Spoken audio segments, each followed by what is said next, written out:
ശേഖരിക്കുകയാകട്ടെ. നമ്മളെല്ലാവരും പ്രതീക്ഷയോടെ കാത്തിരുന്ന ദിവസമാണിത്. സർവേശ്വരൻ സുഖകരമായ കാലാവസ്ഥയും നല്ല തെളിവുള്ള ആകാശവും നമുക്കായി നൽകി.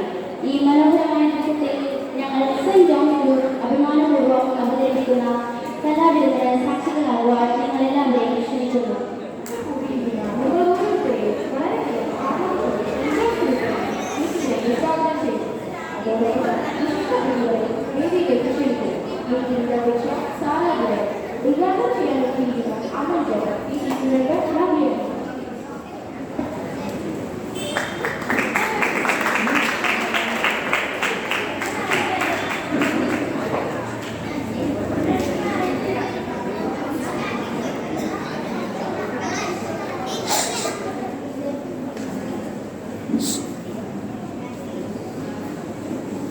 ഈശ്വര പ്രാർത്ഥനയോടെ നമ്മുടെ പരിപാടികൾ ആരംഭിക്കാം. ഈശ്വര പ്രാർത്ഥന ആരംഭിക്കുന്നതിനായി ജോമനെയും അലീബിയെയും ക്ഷണിക്കുന്നു. നമുക്കെല്ലാവർക്കും എഴുന്നേറ്റ് നിൽക്കാം.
ഈ മീറ്റിംഗിലെ അധ്യക്ഷനായ സാറാജയൻ, ഉദ്ഘാടന കർമ്മത്തിനായി ഇവിടെ എത്തിയിരിക്കുന്ന അമൽ ജേക്കബ്, PCC മെമ്പർ, മതാധ്യാപകരെ, പ്രിയ കൂട്ടുകാരെ, ഈ മീറ്റിംഗ് ഇവിടെ നടത്തുന്നതോട് ഉദ്ദേശിക്കുന്നത് നമ്മുടെ കലാപരമായ കഴിവുകൾ പ്രകടിപ്പിക്കുവാനും ഏത് മേഖലയിലും അവസരബോധം കൂടാതെ പ്രവർത്തിക്കുന്നതിനും വേണ്ടിയാണ്.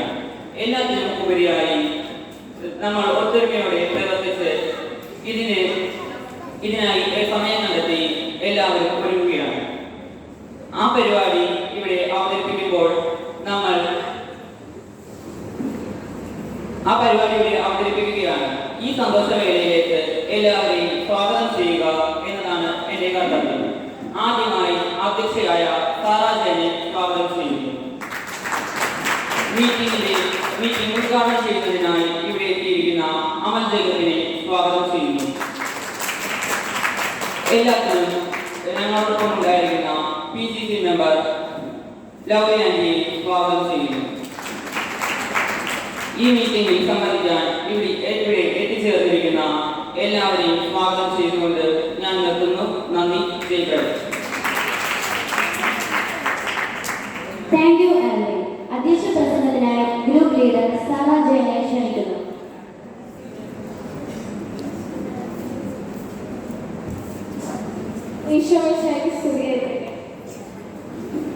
ഒരു പുതുവർഷത്തിലേക്കാണ് നാം കടന്നിരിക്കുന്നത്. നമ്മുടെ പുതിയ പ്രതീക്ഷകളും പുതിയ ചിന്തകളുമായി നമ്മൾ 2024 കടന്നിരിക്കുകയാണ്.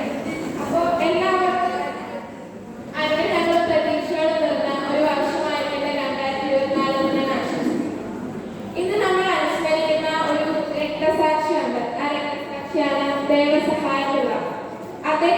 അദ്ദേഹം ജനിച്ചപ്പോൾ അദ്ദേഹത്തിന്റെ പേര് നീലകണ്ഠ പിള്ള എന്നായിരുന്നു. പിന്നെ മാമോദീസായിലൂടെയാണ് അദ്ദേഹം ദാസൻ എന്ന നാമം സ്വീകരിച്ചത്. തിരുവിതാംകൂർ ദിവാന്റെ ഉദ്യോഗസ്ഥനായാണ് അദ്ദേഹം ജോലി ചെയ്തിരുന്നത്. നാവികരുമായുള്ള അദ്ദേഹത്തിന്റെ സൗഹൃദം ക്രിസ്തു മതത്തിലേക്ക് അദ്ദേഹത്തെ അടുപ്പിച്ചു. ക്രൈസ്തവിക പ്രവർത്തികളിലുള്ള അദ്ദേഹം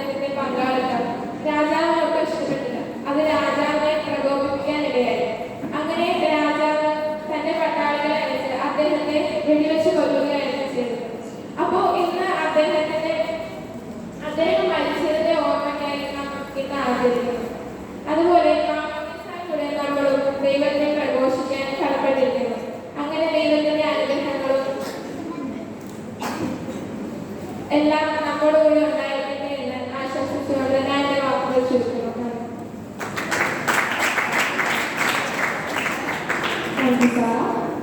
ഉദ്ഘാടന പ്രസംഗത്തിനായി മൂന്നാം ഗ്രൂപ്പ് ലീഡർ അമൽ ജോണിനെ ഏറ്റവും സ്നേഹിക്കുന്നു.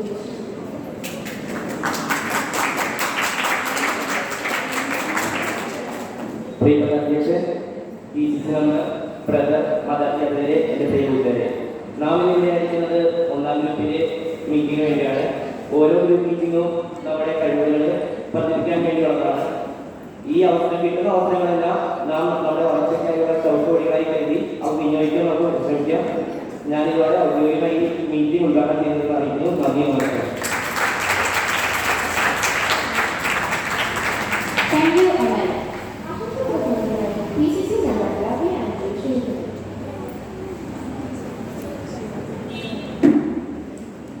എല്ലാവർക്കും നമസ്കാരം. ബഹുമാനപ്പെട്ട അധ്യക്ഷ, ബ്രദർ, എച്ച്എം, അധ്യക്ഷൻ, ഉദ്ഘാടകൻ, മതാധ്യാപകരെ, പ്രിയ കുട്ടികളെ, ഇന്ന് നാം ഇവിടെ കൂടിയിരിക്കുന്നത് ഒന്നാം ഗ്രൂപ്പിന്റെ മീറ്റിംഗിനാണല്ലോ.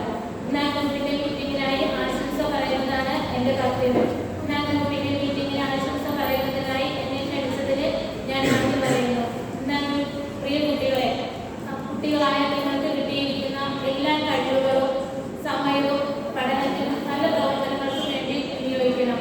ഒന്നാം ഗ്രൂപ്പിന്റെ മീറ്റിംഗിനായി എല്ലാവിധ ആശംസകളും നേർന്നുകൊണ്ട് ഞാൻ എന്റെ വാക്കുകൾ നിർത്തുന്നു. എല്ലാവർക്കും നന്ദി. Thank you, Amal. കൃതജ്ഞത അർപ്പിക്കുന്നതിനായി ഗ്രൂപ്പ് ലീഡർ എൻസോ റോയിയെ ക്ഷണിക്കുന്നു. ബഹുമാനപ്പെട്ട അധ്യക്ഷൻ സാവ, ഉദ്ഘാടകൻ അമൽ, PCC മെമ്പർ രവി, പ്രിയ അധ്യാപകരെ, പ്രിയ കൂട്ടുകാരെ, എല്ലാ കഴിവുകളും ഗ്രൂപ്പിലേക്ക് നന്ദി.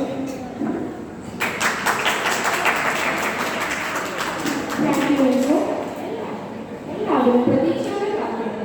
പല പരിപാടികൾ ആരംഭിക്കാൻ വേദി ഉയരുകയായി. പ്രാർത്ഥനാപൂർവ്വം 2-0 സെന്റ് ജോർജ് ഗ്രൂപ്പിലെ സാറ ആൻഡ്രോസ് പ്രതീക്ഷയോടെ കാത്തിരുന്ന കലാപരിപാടികൾ ആരംഭിക്കാൻ വേദി ഉയരുകയായി. പ്രാർത്ഥനാപൂർവ്വം 2-0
ഞങ്ങളുടെ ഗ്രൂപ്പിന്റെ മധ്യസ്ഥനായ സെന്റ് ജോൺ മേരി പരിചയപ്പെടുത്തി തരപ്പെട്ട് വേദിയിലെത്തുന്നു റയാൻ ആൻഡ് അലീവിയ.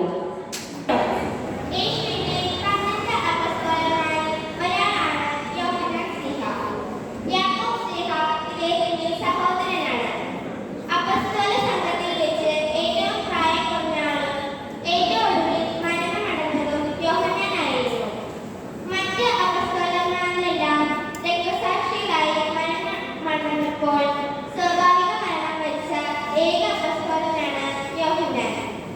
യോഹന്നാന്റെ സുവിശേഷം, യോഹന്നാന്റെ പേരിലുള്ള 3 ലേഖനങ്ങൾ, വെളിപാട് പുസ്തകം എഴുതിയ അപ്പസ്തോലനായിരുന്നു ഈ യോഹന്നാൻ തന്നെയാണെന്നാണ് പരമ്പരാഗതമായി അംഗീകരിച്ചു വരുന്നത്. അതിനാൽ ഇദ്ദേഹത്തെ സുവിശേഷകനായ യോഹന്നാൻ എന്നും വിളിക്കാറുണ്ട്. യേശു സ്നേഹിച്ച ശിഷ്യൻ എന്നാണ് യോഹന്നാൻ തന്നെക്കുറിച്ച് തന്റെ സുവിശേഷത്തിൽ രേഖപ്പെടുത്തിയിരിക്കുന്നത്. സബദീപുത്രന്മാരാണ് യാക്കോബും യോഹന്നാനും. ഇവരിൽ ഇളയവനായിരുന്നു യോഹന്നാൻ. പത്രോസിനെയും അന്ത്രയോസിനെയും വിളിച്ചതിനു ശേഷം ഈശോ യാക്കോബിനെയും യോഹന്നാനെയും വിളിച്ചു. മീൻപിടുത്തക്കാരായ ഇവർ വിളി കേട്ട ഉടനെ പഞ്ചി ഉപേക്ഷിച്ച് പിതാവിനെയും വിട്ട് യേശുവിനെ അനുഗമിക്കുകയാണ് ഉണ്ടായത്. യോഹന്നാന് പത്രോസിനോടും യാക്കോബിനോടുമൊപ്പം യേശുവിന്റെ ജീവിതത്തിലെ പ്രധാന ഘട്ടങ്ങളിലെല്ലാം കാണാം. യേശുവിന്റെ പീഡാനുഭവത്തിൽ യേശുവിനെ അനുഗമിച്ച ഏക ശിഷ്യൻ യോഹന്നാനാണ്. ആകയാൽ അയാളെക്കുറിച്ച് ബൈബിൾ പറയുന്നത് മറ്റൊരു ശിഷ്യൻ എന്നാണ്. ഈ ശിഷ്യൻ യോഹന്നാനാണ്. ഈ യോഹന്നാനാണ് വാതിൽ കാവൽക്കാരോട് സംസാരിച്ച് പത്രോസിനെ അകത്ത് പ്രവേശിപ്പിച്ചത്. യോഹന്നാന് പ്രധാനാചാര്യനെ പരിചയമുണ്ടായിരുന്നു. കുരിശിൻ ചുവട്ടിൽ നമുക്ക് യോഹന്നാനെ കാണാനാകും. ഈ യോഹന്നാനെയാണ് ഈശോ തന്റെ അമ്മയെ സംരക്ഷിക്കാൻ ഏൽപ്പിച്ചത്. ഇതാ നിന്റെ അമ്മ എന്ന് പറഞ്ഞുകൊണ്ടാണ് ഈ ഉത്തരവാദിത്തം ഏൽപ്പിച്ചത്. അങ്ങനെ മാതാവ് രക്ഷപ്പെട്ടവരുടെ മാതാവായി. മലവിധനമുണ്ടായപ്പോൾ ഡൊമീഷ്യൻ ചക്രവർത്തി യോഹന്നാനെ തിളച്ച എണ്ണയിൽ ഇട്ടുവെന്ന് രക്ഷപ്പെട്ടതിനാൽ പത്മോസിലേക്ക് നാടുകയറ്റിയെന്നാണ് സഭാ പാരമ്പര്യം. പത്മോസ് ദ്വീപിൽ വെച്ച് തനിക്കുണ്ടായ ദർശനങ്ങൾ യോഹന്നാൻ വെളിപ്പാട് ഗ്രന്ഥത്തിൽ ചിത്രീകരിച്ചിരിക്കുന്നു. ഡൊമീഷ്യൻ ചക്രവർത്തിയുടെ മരണശേഷം യോഹന്നാൻ എഫേസസിലെത്തി. ഈ കാലഘട്ടത്തിലാണ് സുവിശേഷം എഴുതിയത് എന്ന് വിശ്വസിക്കപ്പെടുന്നത്. ഈ സുവിശേഷ രചനയുടെ ലക്ഷ്യം യോഹന്നാൻ തന്നെ സാക്ഷ്യപ്പെടുത്തുന്നത് ഇങ്ങനെയാണ്: യേശു ദൈവപുത്രനായ ക്രിസ്തുവാണെന്ന് നിങ്ങൾ വിശ്വസിക്കുന്നെങ്കിൽ അങ്ങനെ വിശ്വസിക്കുക. നിമിത്തം നിങ്ങൾക്ക് അവന്റെ നാമത്തിൽ ജീവൻ ഉണ്ടാകുന്നതിന് വേണ്ടിയാണ്. ഉയർന്ന ദൈവശാസ്ത്രജ്ഞർ ഈ സുവിശേഷത്തിൽ നമുക്ക് കാണാം. സുവിശേഷം ആരംഭിക്കുന്നത് വചനത്തെ പറ്റിയുള്ള ഒരു ഉയർന്ന ജ്ഞാനത്തോടു കൂടിയാണ്. നിത്യജീവൻ, ജീവജലം, പ്രകാശം, ജീവന്റെ അപ്പം, പരിശുദ്ധാത്മാവ്, വഴിയും സത്യവും ജീവനും എന്നിവയുള്ള ഉയർന്ന ദൈവശാസ്ത്രജ്ഞർ ഈ സുവിശേഷത്തെ വ്യത്യസ്തമാക്കുന്നുണ്ട്. യേശുവിന്റെ പാദശാലകളും മുതിർച്ചെടിയും ശാഖകളും എന്ന ഉപമ ശിഷ്യന്മാർക്ക് വേണ്ടി നടത്തുന്ന പ്രവർത്തനങ്ങൾ ഇവയെല്ലാം ഈ സുവിശേഷത്തെ മനോഹരമാക്കുന്നു. സുവിശേഷത്തിന് പുറമെ യോഹന്നാൻ 3 ലേഖനങ്ങൾ എഴുതിയിട്ടുണ്ട്. യോഹന്നാൻ സ്നേഹത്തിന്റെ സന്ദേശകനാണ്. തന്റെ വാർദ്ധക്യത്തിലും സ്നേഹത്തെക്കുറിച്ചാണ് സഭയ്ക്ക് ഉദ്ബോധനങ്ങൾ നൽകിക്കൊണ്ടിരുന്നത്. ഈ സ്നേഹകാരകൻ വാർദ്ധക്യത്തിൽ AD 100 എഫേസസിൽ വെച്ച് മരിച്ചു. നന്ദി.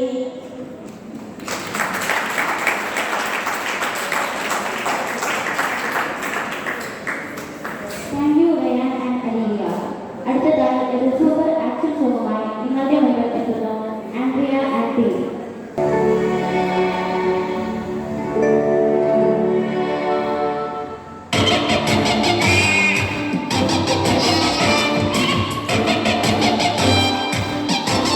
യേശുവേ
ഉണ്ടാകുമല്ലോ എങ്കിൽ ആ ഉപമ നമുക്കൊന്ന് കണ്ടാലോ.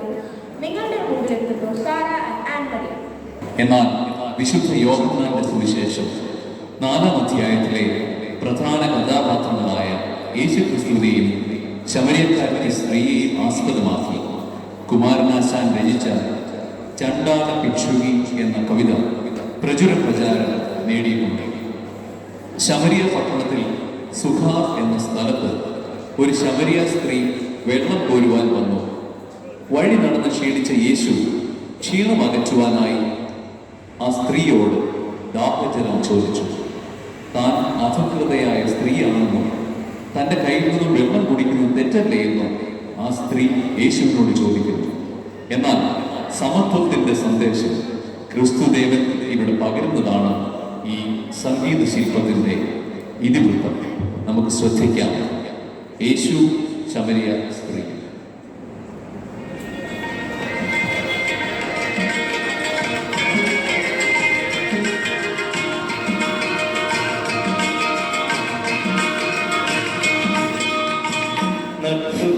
നേരത്ത് കിണറിന്റെ തീരത്ത് വെള്ളത്തിനായി ഞാൻ കാത്തിരിപ്പു. ഒരു പാത്രം ദാഹജലം നീ എനിക്കു നൽകൂ.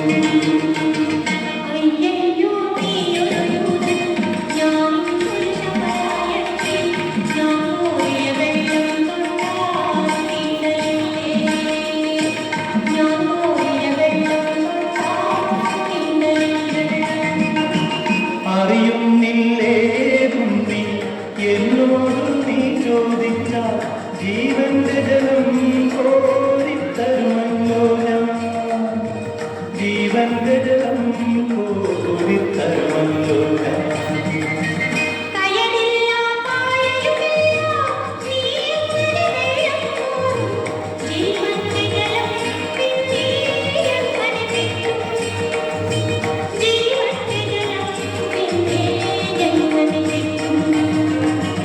ഞാൻ നൽകും നിത്യജലം നീ വിശ്വാസം എന്ന് കുടിച്ചാൽ നാരി നിനക്കൊരു നാളും ദാഹിക്കില്ല. നാരി നിനക്കൊരു നാളും ദാഹിക്കില്ല.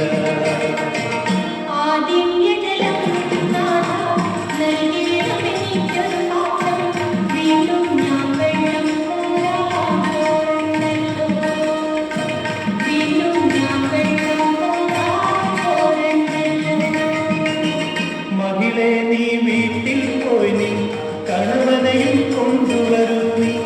അപ്പോൾ ഞാൻ കോരി വിളമ്പാം ജീവന്റെ ജലം. അപ്പോൾ ഞാൻ കോരി വിളമ്പാം ജീവന്റെ ജലം.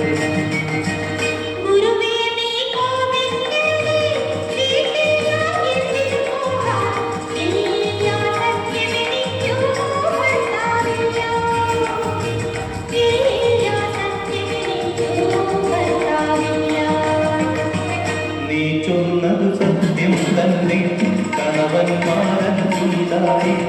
ഇപ്പോഴുള്ളവനോ നിന്റെ ഭർത്താവല്ല. ഇപ്പോഴുള്ളവനോ നിന്റെ ഭർത്താവല്ല.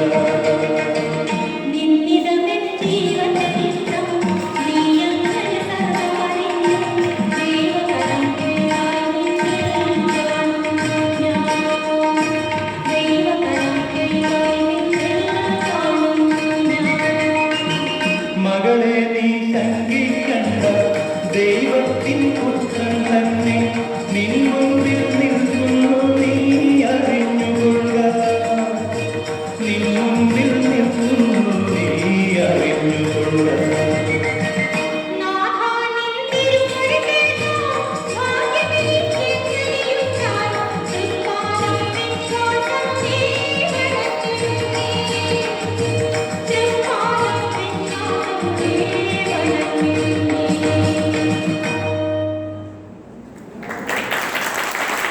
എരിഞ്ഞു തീരുന്ന മനുഷ്യന് ദൈവം നൽകുന്ന ഉത്തരം.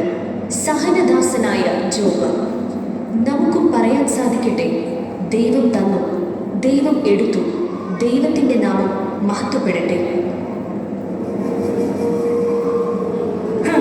എല്ലാം നഷ്ടപ്പെട്ടൊരു മതിയായി. ദൈവത്തെ ശപിച്ചിട്ട് മരിക്കും. ദൈവം തന്നു, ദൈവം എടുത്തു, ദൈവത്തിന് നാമം മഹത്വപ്പെടുത്തേ.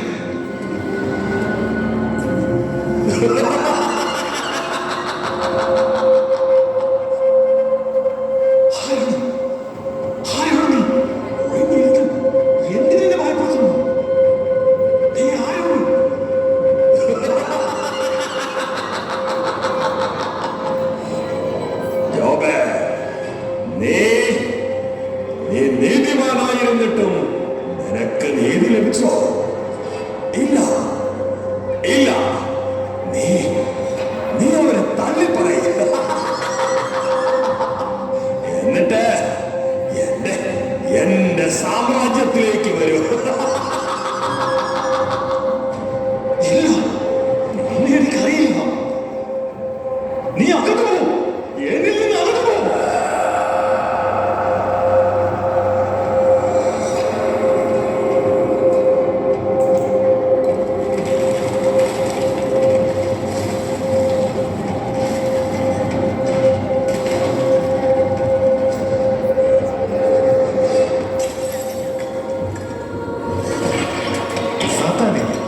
മാറിപ്പോകുക.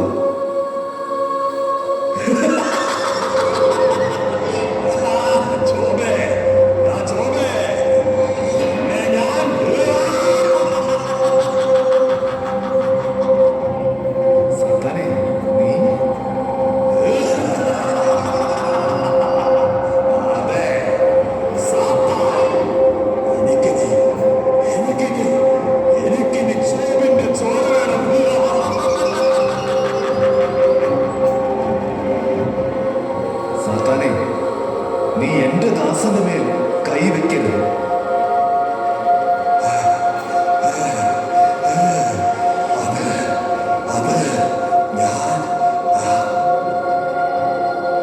പരീക്ഷണത്തിന് മുമ്പ് നീ എനിക്ക് വാക്ക് തന്നിരുന്നു. അവന്റെ ദേഹത്ത് കൈവയ്ക്കരുത്, മാറിപ്പോകും. എഴുന്നേൽക്കുക. ഇതെല്ലാം ഒരു പരീക്ഷണമാണ്. നിനക്ക് നഷ്ടപ്പെട്ടതെല്ലാം ഞാൻ നിനക്ക് തിരിച്ചു തരും. നീ മുൻപത്തേക്കാൾ സൗഭാഗ്യത്തോടെ ജീവിക്കും. കർത്താവേ, അഗ്നിസ്ഫോടനം ചെയ്ത് എന്നെ ശക്തനാക്കി. അങ്ങ് എന്റെ കണ്ണുകൾപ്പിച്ചു. നന്ദി, 1000 നന്ദി. യഹോവയേ ദാതാവാം ദൈവം, നീ മാത്രം മതി എനിക്ക്. യഹോവ സൗഖ്യദായകൻ, തന്നടിപ്പിനാൽ സൗഖ്യം. യഹോവ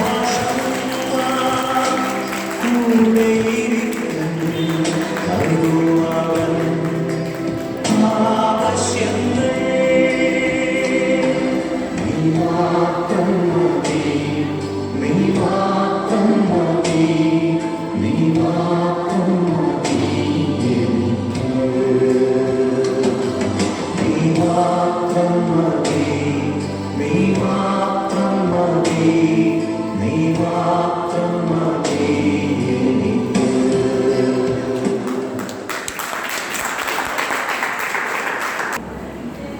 താങ്ക് യു ഫ്രണ്ട്സ്. പഴയ നിയമത്തിലെ പ്രേമത്തിൽ നിന്നും എടുത്ത ഒരു സംഭവം. അടുത്തതായി ഒരു ടാബ്.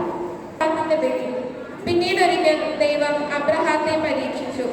അബ്രഹാം അവിടുന്ന് വിളിച്ചു, ഇതാ ഞാൻ. അവൻ വിളി കേട്ടു, നീ സ്നേഹിക്കുന്ന നിന്റെ ഏക മകൻ ഇസ്ഹാക്കിനെയും കൂട്ടിക്കൊണ്ട് മോറിയ ദേശത്തേക്ക് പോവുക. അവിടെ ഞാൻ കാണിച്ചു തരുന്ന മലമുകളിൽ നീ അവനെ എനിക്ക് ദഹനബലിയായി അർപ്പിക്കണം. അബ്രഹാം അതിരാവിലെ എഴുന്നേറ്റ് കഴുതയ്ക്ക് തീനിയിട്ട് 2 വേലക്കാരെയും മകൻ ഇസ്ഹാക്കിനെയും കൂട്ടി ബലിക്ക് വേണ്ട വിറകും കീറിയെടുത്ത് ദൈവം പറഞ്ഞ സ്ഥലത്തേക്ക് പുറപ്പെട്ടു. മൂന്നാം ദിവസം അവൻ തല ഉയർത്തി നോക്കിയപ്പോൾ അകലെ ആ സ്ഥലം കണ്ടു. അവൻ വേലക്കാരോട് പറഞ്ഞു, കഴുതയുമായി നിങ്ങൾ ഇവിടെ നിൽക്കുക, ഞാനും മകനും അവിടെ പോയി ആരാധിച്ച് തിരിച്ചു വരാം. അബ്രഹാം ദഹനബലിക്കുള്ള വിറകെടുത്ത് മകൻ ഇസ്ഹാക്കിന്റെ ചുമലിൽ വെച്ചു. കത്തിയും തീയും അവൻ തന്നെ എടുത്തു. അവർ ഒരുമിച്ച് മുമ്പോട്ട് നടന്നു. ഇസ്ഹാക്ക് തന്റെ പിതാവായ അബ്രഹാത്തെ വിളിച്ചു. പിതാവേ, എന്താ മകനെ? അവൻ വിളി കേട്ടു.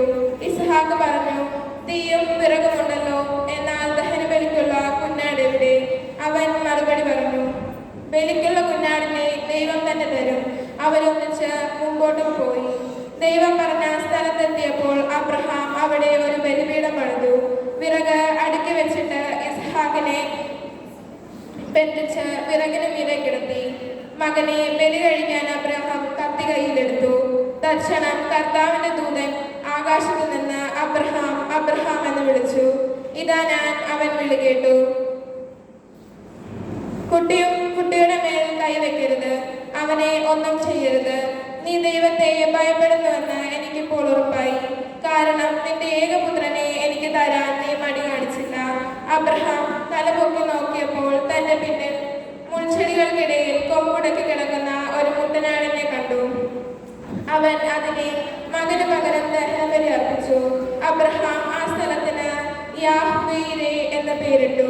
കർത്താവിന്റെ മലയിൽ അവിടുന്ന് വേണ്ടത് പ്രദാനം ചെയ്യുന്നുവെന്ന് ഇന്ന് വരെയും പറയപ്പെടുന്നു.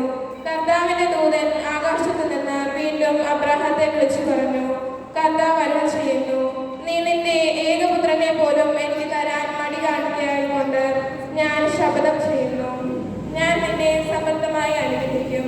നിന്റെ സന്തതികളെ ആകാശത്തിലെ നക്ഷത്രങ്ങൾ പോലെയും കടൽ തീരത്തിലെ മണൽത്തരി പോലെയും ഞാൻ വർദ്ധിപ്പിക്കും. ശത്രുവിന്റെ നഗരം കവാടങ്ങൾ അവൻ ചവിട്ടി പിടിച്ചെടുക്കും. നീ എന്റെ വാക്ക് അനുസരിച്ചതുകൊണ്ട് നിന്റെ സന്തതിയിലൂടെ ലോകത്തിലെ ജനതകളെല്ലാം അനുഗ്രഹിക്കപ്പെടും. അബ്രഹാം എഴുന്നേറ്റ് തന്റെ വേലക്കാരുടെ അടുത്തേക്ക് ചെന്നു. അവരൊന്നിച്ച് ബേർഷബയിലേക്ക് തിരിച്ചുപോയി. അബ്രഹാം ബേർഷബയിൽ പാർത്തു.